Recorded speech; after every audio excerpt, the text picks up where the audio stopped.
زبور 61 میں سے ہم سیکھ رہے ہیں، مل کر سیکھنے کی کوشش کر رہے ہیں کہ یہ زبور جو ہے یہ ایک ایسے آدمی کی پکار ہے جو مشکل حالات میں سے گزر رہا ہے، موج جو کہ نہایت ہی خراب ہے، ان کے اندر تکلیف ہے، پریشانی ہے، مصیبت ہے، تنگی ہے، گھٹن ہے،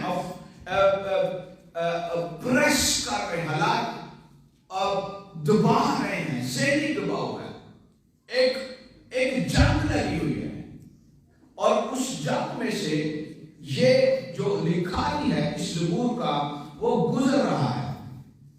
اور داؤد نے یہ زبور لکھا ہے جب وہ نہایت مصیبت کے اندر تھا، پریشان تھا، اور 2020 کے اندر جو تیسرا مہینہ اس کی تقریباً 14 یا 15 تاریخ سے لے کر آج تک دنیا کے اندر لاک ڈاؤن ہے، دنیا بند ہے، اور دنیا کراہ رہی ہے، دنیا تکلیف میں ہے، اور دنیا کو ایسا ہی درد لگا ہوا ہے جیسا ایک عورت کو بچہ پیدا کرتے وقت۔ اور یہ جو لکھانی ہے اس کا بھی دکھ اسی قسم کا ہے، اور یہ پریشان ہے، ٹارچر ہو رہا ہے، ذہنی اذیت کا شکار ہے۔ زمین پر nothing is greater than the affliction of mind، ذہنی جو پریشانی ہے ذہن کے اندر جو لگتی ہے اس سے بڑی نہ کینسر کی بیماری ہے، نہ کوئی شوگر کا مرض ہے، نہ کوئی حادثہ ہے جو ذہنی افلکشن سے، ذہنی جنگ سے بڑا ہو۔ ذہنی جنگ ہر روز آپ کو مار سکتی ہے، کینسر تو ایک دفعہ نہیں۔ اس لیے جو ہمارے حالات ہیں یہ ڈسٹرب ہیں، ان میں بڑی مصیبت ہے، ان میں بڑی تکلیف ہے، اور آخری زمانوں کے بارے میں یسوع تعلیم دے رہا تھا کہ آخری زمانوں کی تکلیف ایسے ہوگی جیسے درد ذہن کے اندر تڑپتی ہیں عورتیں، اتنی تکلیف کا وقت ہوگا۔ اور جب سے کووڈ آیا ہے، کھانے کی کمی ہے اور چیزیں کم پڑ گئی ہیں اور مہنگائی ہو گئی ہے، وہی چیزیں جو دکانوں کے اندر، اسٹوروں کے اندر موجود تھی انہیں مہنگا کر دیا گیا، اور عام جو ناگری ہے، عام جو ڈومیسٹک بندہ ہے، اس کی چیزیں پہنچ سے دور ہوتی جا رہی ہیں۔ اور ہو سکتا ہے یہ جو کووڈ ہے، یہ جو کرونا کی بیماری ہے، ہو سکتا ہے یہ ایک انڈیکیشن ہے کہ اینٹی کرائسٹ از کمنگ سون۔ جو مخالف مسیح ہے وہ جلد اپنی حکومت کو قائم کرنے والا ہے۔ تو یہ جو لکھانی ہے اس کی کنڈیشن سیم ہے، اور کہتا ہے میں اپنی افسردہ دلی میں زمین کی انتہا سے تجھے پکاروں گا۔ یہ فینٹ ہارٹڈ ہے، تکلیف کا وہ عالم ہے جس میں انسان کمزوری یا تکلیف کے باعث بار بار بے ہوش ہوتا ہے، بار بار بے ہوش ہونا شروع ہو جاتا ہے، بار بار۔ تو جو رائٹر ہے وہ اپنی حالت اسی قسم کی ہمیں دکھا رہا ہے، اور جو رائٹر ہے یہ اپنے دل کا جو بوجھ ہے اسے دعا میں خداوند کی حضوری کے اندر پیش کر رہا ہے۔ بہت دفعہ ہماری دعائیں اس لیے زوراور نہیں ہوتی کیونکہ جو کچھ ہمارے دل میں چل رہا ہوتا ہے ہم اس کو خدا کے حضور میں رکھ رہے ہوتے ہیں، جو کچھ ہم نے سیکھا ہوتا ہے یا ہمیں یاد ہوتا ہے ہم لفظوں میں وہ بول رہے ہوتے ہیں۔ حنا کی دعا پر غور کیجیے، حنا کا جو پریسٹ تھا ایلی،